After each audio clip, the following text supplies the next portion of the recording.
Hello, a very warm welcome to the program. I am Osman Jatta. First, we begin with our lead story. Nigeria's budget deficit has sparked several reactions among citizens of Africa's third largest economy.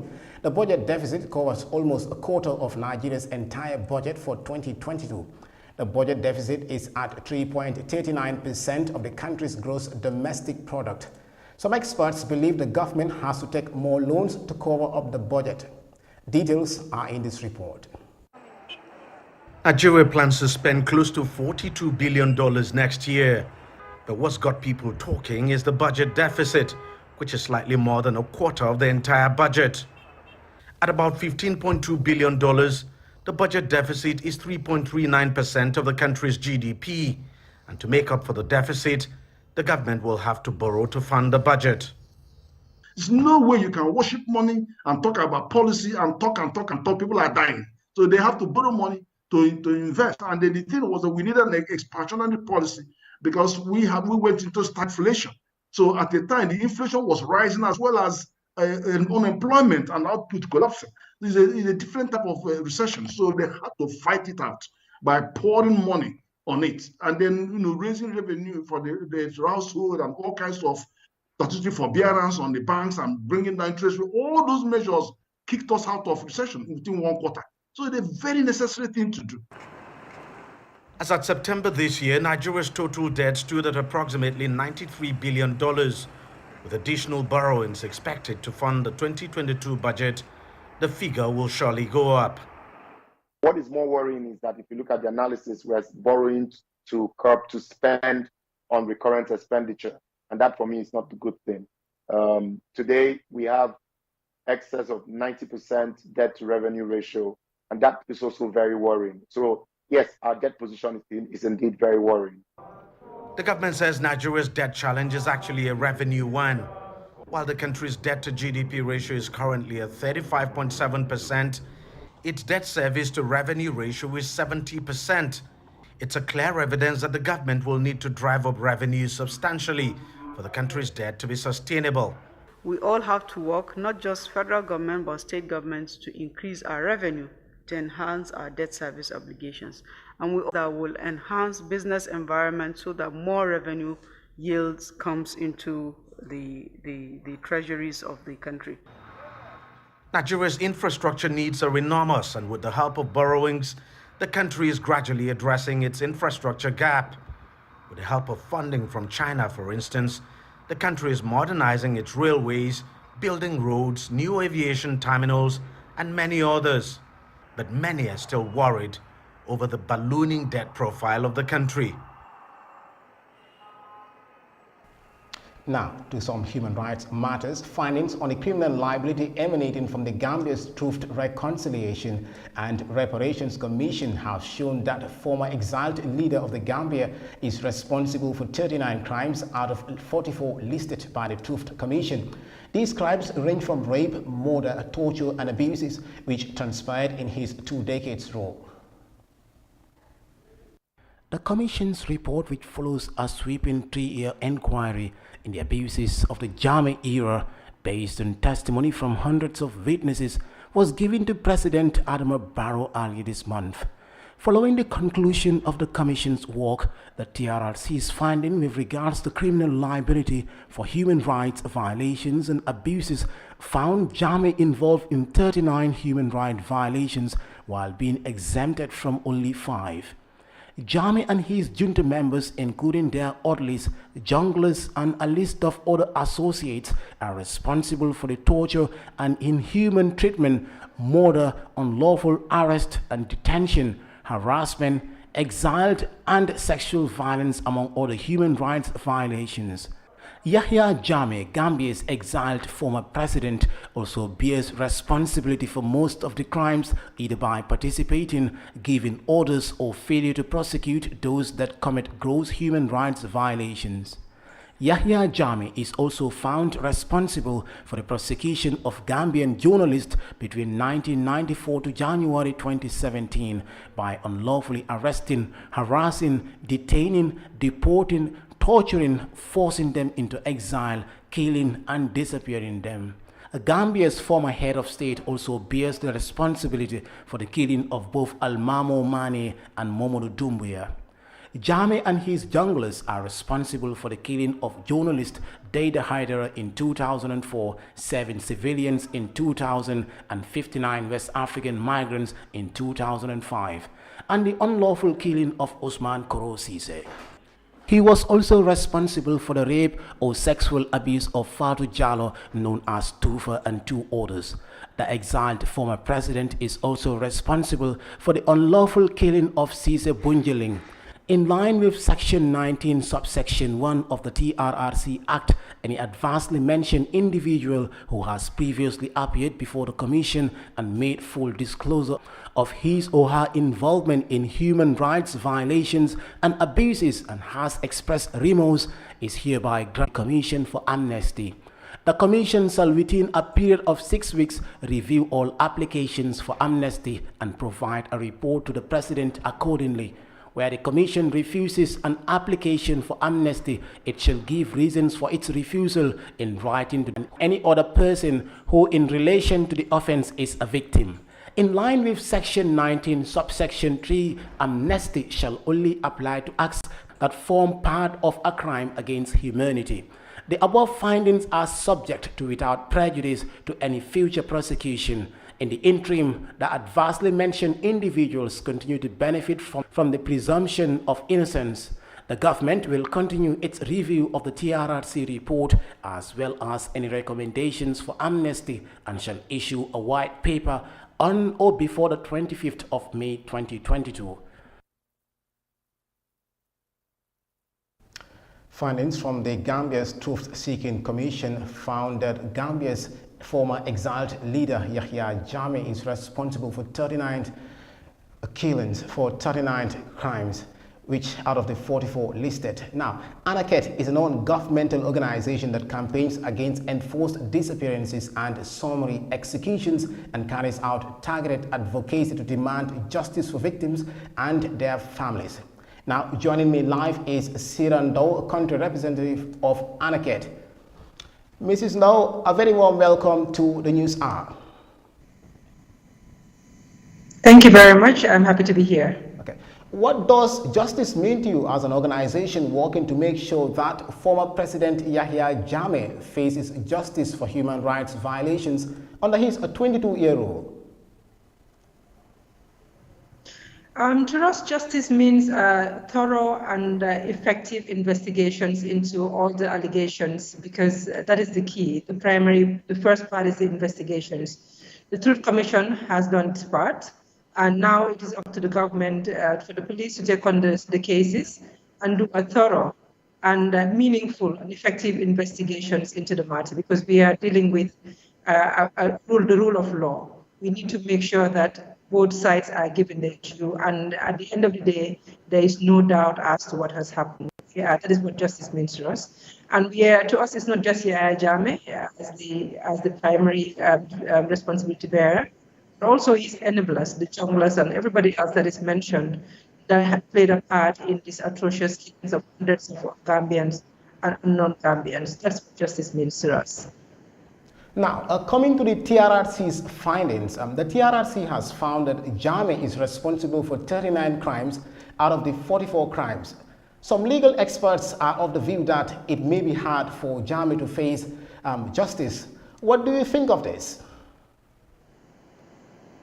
I disagree that it will be hard for Jammeh to be found liable for these cases or to face justice. The way that he can escape this, whether it's in the Gambia, whether it's outside the Gambia, there's jurisdiction within the country and there's jurisdiction outside the country, universal jurisdiction, where he can be held liable as a result of the treaties that Gambia has signed outside, in the international community. So for me, there is no escaping it. It's a matter of time. It is a process. Justice doesn't take, prosecutions don't take a day or two. Like I mentioned, investigations have to be carried out. There's a lot of crime that has been listed. A lot of things have happened. So it's a matter of time as opposed to a matter of if. But Jammeh will face justice, and so will his enablers.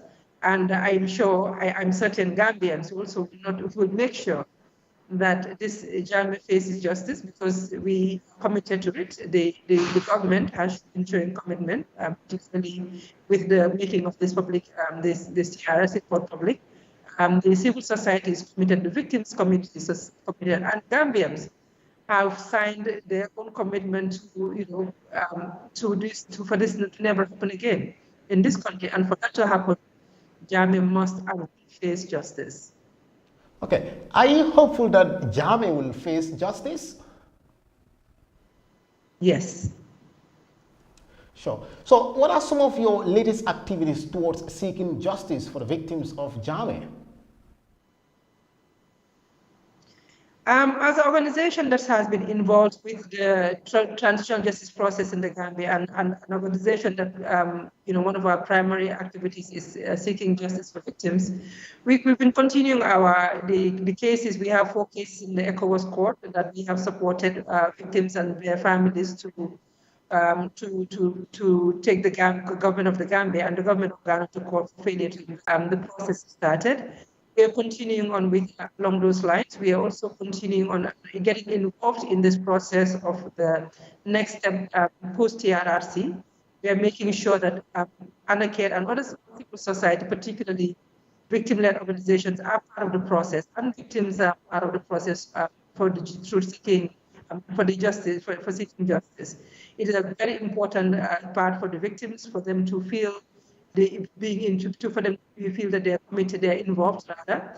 And for their healing process, it is very important because CSOs and victims have come with expertise that really the process can benefit from. The government cannot do it alone. It needs all parties on board. And for us, ANACARE as an organization, we are committed to being part of the post-TRRC process.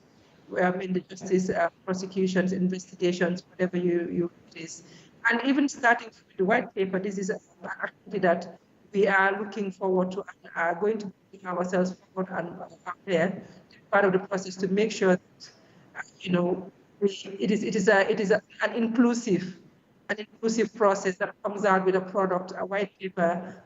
All Gambians can feel that and can see that it is going the right direction. We don't want what happened with the Jammeh Commission reports to happen again. So, us as an organization, we are committed to being the part of the immediate post-TRRC process, which is the white paper, in terms of putting forward our expertise and services to be part of with that, to whatever way we can, involving the victims and moving forward with that. So so far that is our plan. Along the lines of the justice-seeking process. Mrs. Dow, it was a pleasure having you on the news hour. It was a pleasure being here. Thank you very much. Siran Dow, country representative of ANACARE there. Now, we turn to other news making headlines. The Egyptian government is set to suspend the long-standing food subsidy for underprivileged families in the North African nation. The move did not go down well with people benefiting from the gesture. According to official figures, the government invested more than $10 billion in food subsidies from the government's national budget last year. Details are in this report. For over 80 years, poor married couples have been receiving food ration cards. They would automatically add their children on the food ration cards and with time, their grandchildren as well, and so forth. Nearly 2/3 of the 102 million population now benefit from it every month, whether they are poor or well off. Egyptian President Abdel Fattah el-Sisi has decided to cut this cycle and prevent issuing new ration cards for family members. Officials believe that cutting food subsidies for children would automatically reduce the country's high birth rates, a big problem for the developing nation. Though this move could anger millions, experts say it's correcting what's wrong. Poverty rates in Egypt are about 29.7% down from 32% in 2017. That is about 32 million citizens. The ones who receive subsidized food are over 64 million. So there is a big gap between 64 million who use ration cards and 32 million who are eligible for the ration cards. the decision by the president is to reduce the gap. According to official statistics, in 2020 the government had spent $10.5 billion on food subsidies, a big portion of the state budget's $80 billion. The new decision will save nearly half this amount, thus freeing funds for other social security programs. There is the Dignified Life program to develop the rural villages in Egypt from the year 2020 to 2023 and will benefit 58 million people at a cost of $44 billion. This is just one example. There is also the monthly financial income scheme on the Takaful and Karama social program, which costs $1.2 billion and benefits about 3.27 million families. That's about 14 million Egyptians. The process to only allow ration cards to those who really need it begins in 2022. It is part of a comprehensive restructuring of the social safety net at the North African country to help eradicate poverty and improve living conditions for the low-income earners. Now, over now to some legal matters. The Gambia's Chief Justice, Justice Hassan B. Jallow, on Tuesday, 20 December, has dismissed the election petition filed by the main opposition party, United Democratic Party, at the country's highest court. The Yellow Party's election petition demanded the country's highest court to nullify the December 5th election results. The main opposition party cited election malpractice, bribery, and inducement of voters during the 2021 presidential campaign period. The country's apex court held that UDP filed the petition and their amended petition on time, but they failed to comply with the election petition requirement of Rule 11.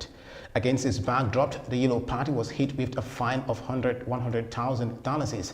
Now, for more analysis of the Supreme Court's decision on Tuesday, we are now joined by Yankuba Jallow, a senior reporter with South Fourier newspaper. Mr. Jallow, it's a pleasure having you on the News Hour.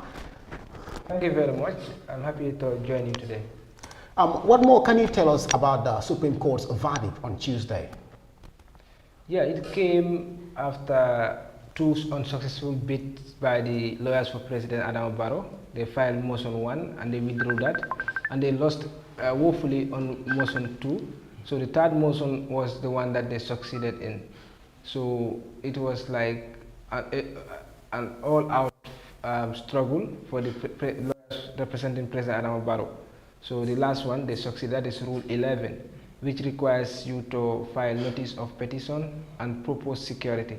So that is what was what the UDP did not do. So the court held that that was mandatory and that you cannot do away with that. It's a mandatory requirement, and failure to do that is fatal on the petition. And on this basis, they dismissed the petition. One could say this was what mainly culminated to the dismissal of the case, the Rule 11 of the Petitions Act. The Elections Petition Act, yes. Okay. Yeah, that is why they dismissed the case.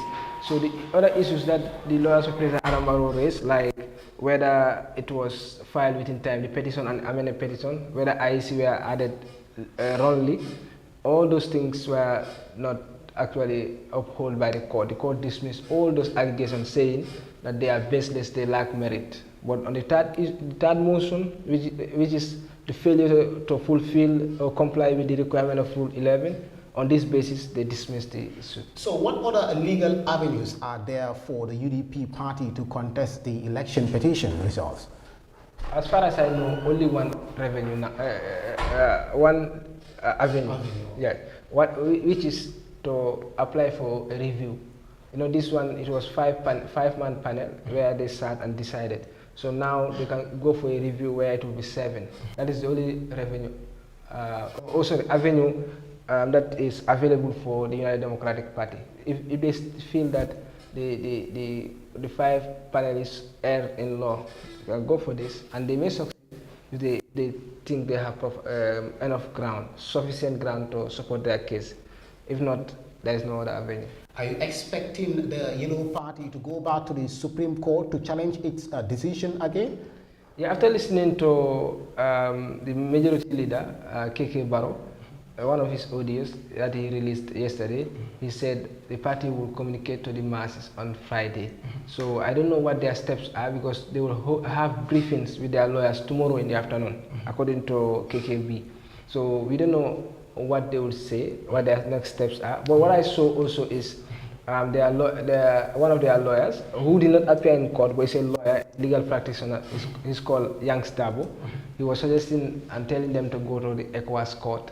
That is what I saw. But that is not the position of party. That is an individual position, which I totally disagree with. That it is baseless. That they cannot go to the ECOWAS court for this case. Okay. Some UDP supporters recommend for the party's executive not to relent by appealing the Supreme Court decision at the ECOWAS court. What are some of the chances of the Yellow Party at the regional court? It's a wrong advice in my view. It does not hold water because ECOWAS court, like the Supreme Court, have jurisdiction. There are cases that you can hear, there are cases that you may not hear. So if you come to the Gambia, our constitution is very clear. Section 120, subsection 2 is telling you the judicial powers are vested in the courts. And then the decisions of the courts are final. Even the government cannot change. No authority or person can change it. The judges and the courts are subjected to the constitution and the law. And the laws of the Gambia are already provided under Section 7. So ECOWAS court cannot change the decision of Gambia Supreme Court. They cannot. They cannot even direct the Supreme Court to do anything. What the Constitution said clearly, Section 120, subsection 3, that the courts are subjected to the direction of to the Constitution and the law of this land. So no other no other authority can direct the court on what to do. So when it comes to the Gambia, that a decision of a court can only be altered, can be changed, or can be reversed by a court of a superior jurisdiction, not any other court. So as far as Supreme Court is the highest, what is available is a review. If you don't go for review, you want to go to the ECOWAS court, I don't think even ECOWAS court will even entertain it because they have procedure of taking cases. So if you don't fulfill the requirement, they will not take it. So the ECOWAS court, as far as I know, is their jurisdiction does not include hearing this type of cases. So it's not even close to even hearing this. So is it fair to say the ones that are saying that the ones that are making this recommendation, they don't even know what the law talks about with regards to going beyond the Gambia's borders to appeal a case? Because one of them is a lawyer, I expect him to know. Because if you go to the university, you do African human rights law, So if you do that, human rights law as a course. So I believe if you study that, you understand the jurisdiction of these courts, both European courts and Asian, America. You know all this. So what another issue is like what is clearly evident is, they are bringing different issues into the case. Some are saying like even the Chief Justice, his son, should not have appeared in the case. That's the one representing the IEC. IEC. Okay. And all those things are baseless arguments. If you go to the Legal Practitioner Act and also the Code of Conduct, there's nothing like that. When you say biases, appearance of a son, how can that equate to biases? That is subject to opinion. But if what they are saying is what we should go by, then it's like this man will never practice law in the Gambia because his file is there always. So it's like we just go back to this cliche: the law is no respecter of no one, as they would put it. So as far as you are a lawyer, or even a lawyer is an officer of the court. Okay. You owe allegiance to the court. Whatever you do, your interest should always be at the court. But even you are defending a client, you must uphold that responsibility to the court. So now, if you have the Chief Justice sitting, and his son appearing in IEC, in fact, what is clear from this case is the IEC motion was not even heard. Okay. What was heard is the motion from the president's lawyer. Yeah. IEC did not make any comment in this case. All they said is they associated themselves with the submission of lawyer Sirif Tamedu for President. IEC did not make a case in this petition. Before even their time comes, the petition was already dismissed. So, but another issue is, the trend that we are going as a country is not actually promising. You know, as in the area of the social media.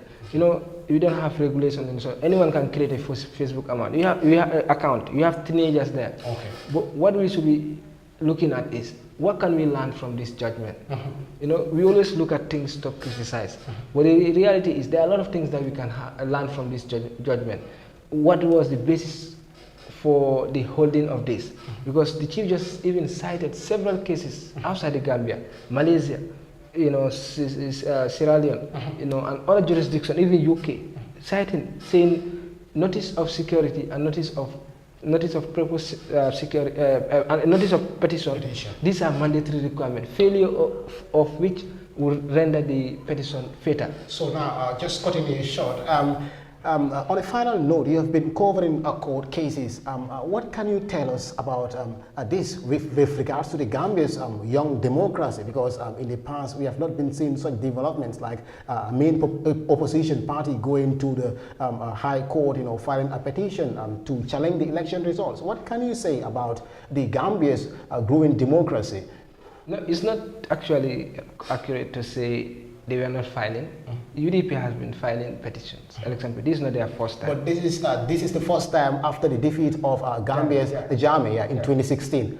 Yeah, that is certain. What we can learn from here is, you know, this is a Supreme Court that has decided several cases against the government, like the case of Yakumba, you know, and even the Court of Appeal, you go to the High Court. What we can learn from this is there is judicial independence, because we have seen a lot of times Supreme Court making decisions against the government. I have listed 14 cases that I'm working on a story about that, showing how independent these are cases that the government has a huge interest in, but they lost. You know, like for example, the Gambia participate. They sued the National Assembly issue, the $54 million saga. All those things are cases that one should not forget. That these are Supreme Court we were praising, and now they have come to another conclusion that may not that hasn't favored some of us. We should take it. It is hard. Oh, we still have another avenue. Let's go for review.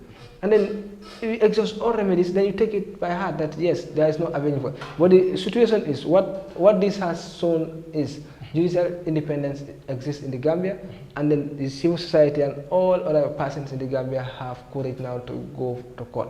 Even, for example, now, Pamudu Bojang, you know, he was assaulted in Farba Banta. He's still going to court. He's still struggling. He's seeking 15 million. You know, there are a lot of cases that are the courts. If you don't go, you will not know. But the reality is, you know, the environment has been created.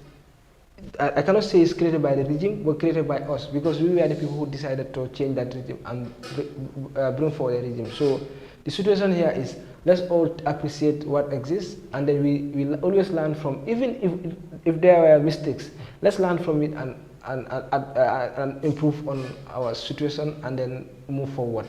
But sitting somewhere writing things that are not based on facts, based on to mislead people, like for example the issue of the Chief Justice's son, you know, who is the acting dean of the University of the Gambia, who is an independent legal practitioner who has his own farm, law firm, established himself. He does not have anything to do with his father, but you can comfortably sit anywhere and write about something. But as an elder, as a lawyer, legal practitioner, what is expected from you? Your genius, even those in the schools, high schools, junior schools, they are using Facebook. They will read from you and want to learn. So what do you want them to learn from you? Is it criticizing, saying bad things? That will not help. So we have to actually evolve and become good citizens, and then help in enlightening the society, because we all know that the society has gap. And the gap is illiteracy. Thank you very much, Yankuba, there for those wonderful analyses. That was Yankuba Jano, a senior reporter of the Fourier newspaper, giving us an in-depth analysis of Gambia's Supreme Court decision on UDP's election petition case. Coming up, Somalian authorities vow to institute laws to prohibit the growing charcoal trading in the country. Gambian migrants and human rights activists in Germany react to the Gambian government's decision of not allowing its citizens to be deported by some EU authorities.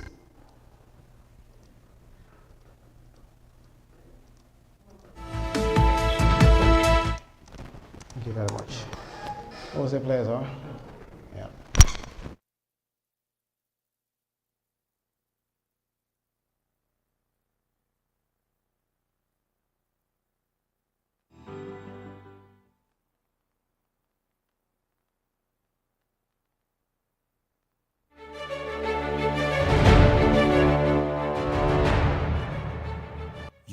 yombana bede mane li mom yombana Inco Home Choice ñoo leen indil offer bu neexa ne 31st of December ñu leen amal 10% discount bépp bagage boo fa jënda bagage yu mel ni power tools, airs, tools, water pump, welding machine, small construction equipment, safety pump, lamp, garden tools, hardware ak lock set.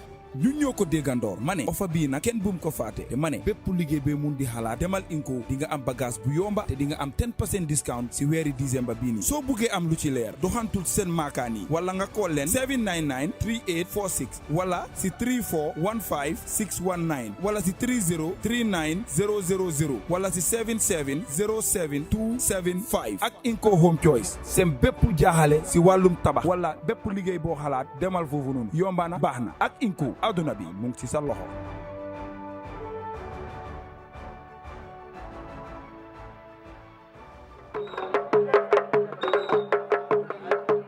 Welcome to GambiaDrumbeat.com. Well, the Gambia drum beat, just like the traditional African drum, will have a call to action to come, promote, position, sell the Gambian ideal, and Destination Gambia.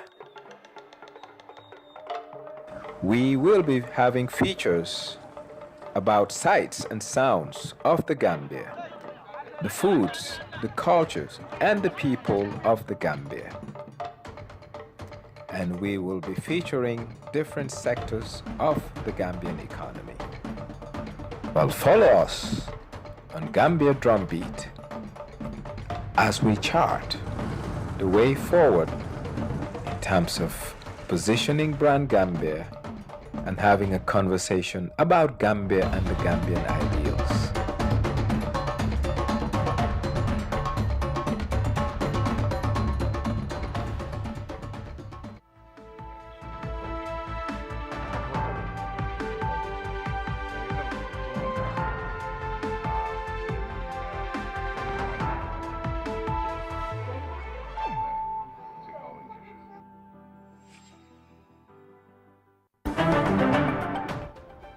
Welcome back. You're watching the news coming to you live from our main studios in Banjul. Now, the Gambia has a long-standing tradition of migration, but deportation of its citizens was behind activities during the regime of Yahya Jammeh. According to the International Organization for Migration, an estimated 118,000 Gambians are living abroad. The government of the Gambia is still refusing to allow its citizens to be deported by some EU countries. The decision has been interpreted as a move to boost electoral support in the just concluded presidential race of the country. The EU has retaliated by suspending some provisions in the visa code for Gambians. Our senior international correspondent for Europe, Lamin Jammeh Sultan, has engaged some Gambian migrants and human rights activists in Germany on this subject. 2 months ago, the Council of the European Union decided to temporarily suspend the application of certain provisions in the visa code to the nationals of the Gambia. According to the body, this decision was taken due to Gambia's lack of cooperation on the readmission of third country nationals illegally staying in the EU. Is this decision right or wrong? Well, let's hear from the people. Germany is not forcing Gambia to accept the deportations. They're just giving their vibes and what they want. So what they want is Gambia to just accept deportation, which is wrong. Gambia government, what you're supposed to do is dialogue with the Germans and the Europeans. Give them reasons why they should keep the Gambians that already come through and living here. They should give them chance to integrate, live here, have access and work permits to go and work and go and learn skills Ausbildung, and all these things. Integration is 50-50. Gambians have to also have discipline in these countries and behave with some manners. This is very important. And Gambia government, it's going to be a very, very sad mistake if you accept deportation because of your own interest so that you can fly in and have some per diems or whatever you fly in here. I don't think it's a good idea to send these people, back to their countries. I am of the opinion Germany has the capacity to at least, give these people, a chance, to go to school or to learn occupations here. This is possible, I am of the opinion, instead of, sending them back to their countries, this is an option.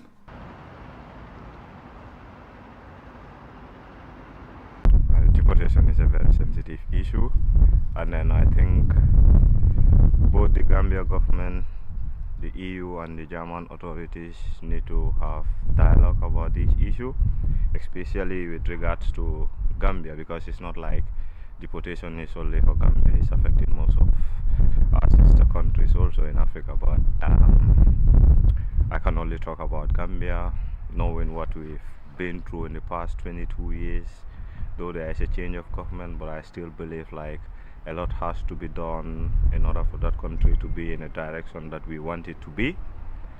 So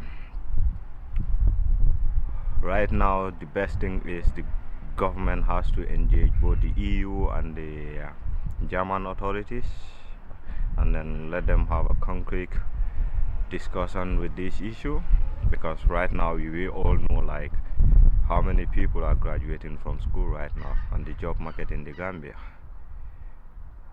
We are not able to employ those people right now. So if you are to get the people who are already out of Gambia to get them back into that country, it's like adding salt to the wound. Like when we talk about Gambia, Gambia has been considered to be called a safe country, which means on behalf of asylum, there's no chance to be granted for that. Asylum means there got to be a political reason, which means you are followed by the government on political reasons. And that is not the case when it comes to Gambia, is what they say. People that come here from Gambia are trying to make a better living because of poverty, and they claim it to be an economical reason. Economical reason is not part of the asylum or not of the Convention of Geneva. EU-Gambia partnership has helped deliver important development goals for the Gambia, including, for example, paving of nearly 50% of Gambian road network through projects funded by European Development Fund. Relations have also flourished in other areas, such as trade, fisheries, and tourism. The European Union's total allocation for Gambia under the 11th EDF for the period of 2014 to 2020 was set at 150 million euros. For Eyeafrica TV News, I am Yahya Jammeh reporting from Hamburg, Germany. Gambians in Germany call for dialogue between EU and the Gambia government to stop deportation. Now, leader of the Gambia's People's Democratic Organization for Independence and Socialism, PDOIS, Halifa Saleh says Gambia's National Assembly needs principled parliamentarians.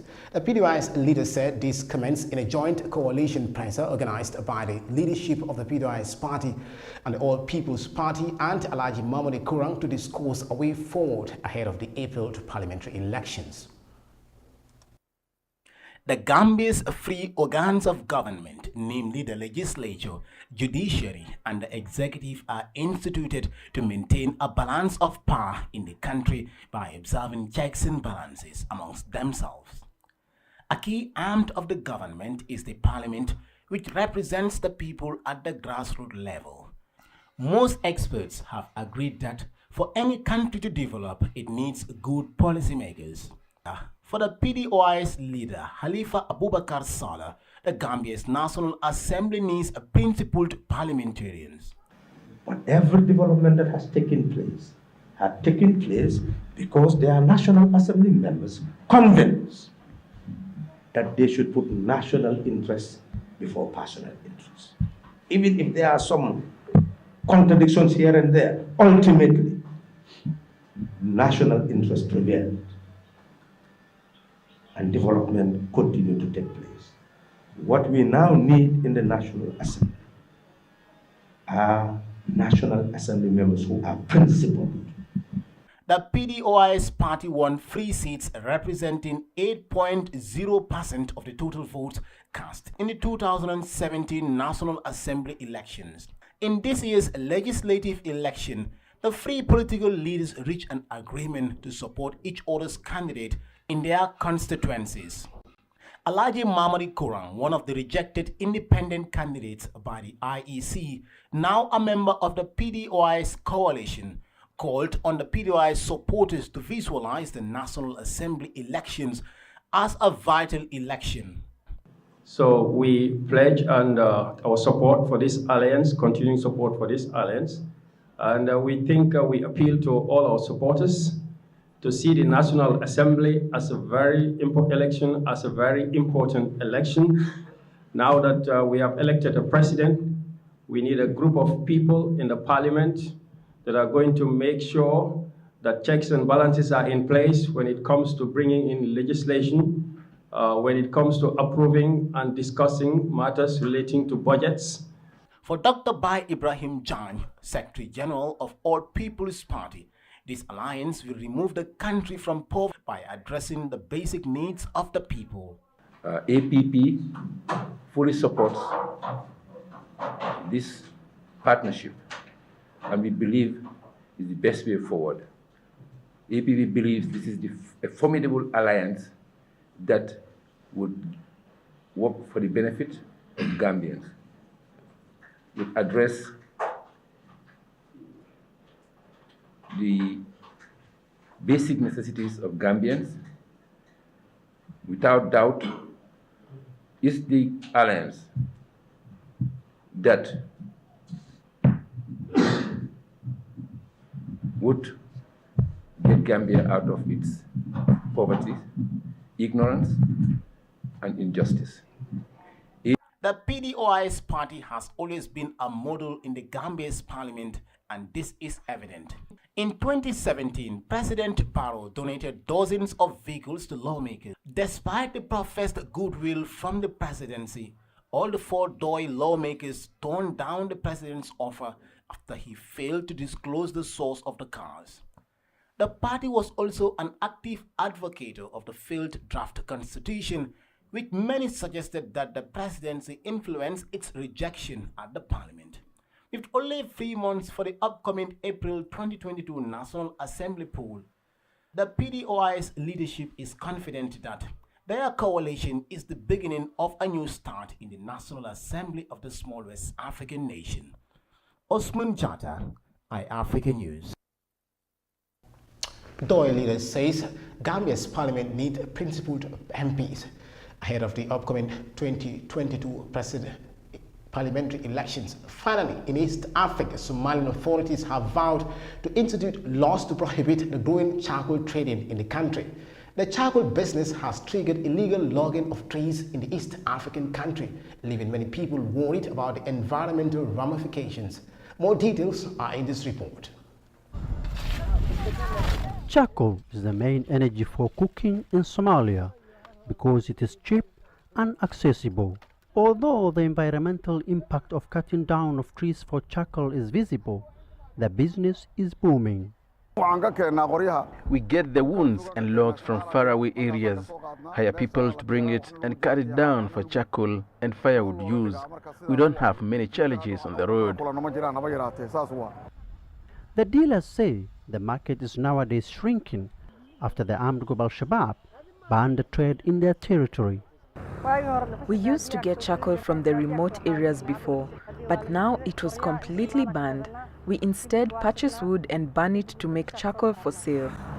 Somali authorities say the export of charcoal trade has reduced in the past years following measures. The cutting down of trees and charcoal export is illegal in our country, and we will take legal action against the perpetrators. The export of charcoal was very popular in the port of Kismayo, but the process has ceased during the past 2 years. In 2012, the United Nations Security Council resolution placed an embargo on the export of charcoal from Somalia. According to a study by UN Convention to Combat Desertification, an estimated 8.2 million trees were cut down for charcoal in Somalia between 2011 to 2017, increasing land degradation and food insecurity. That's it for this edition of the News Hour. For more news, you can follow us on our social media handles on Facebook, YouTube, and Instagram at Eyeafrica.tv. I am Osman Chata. Bye for now.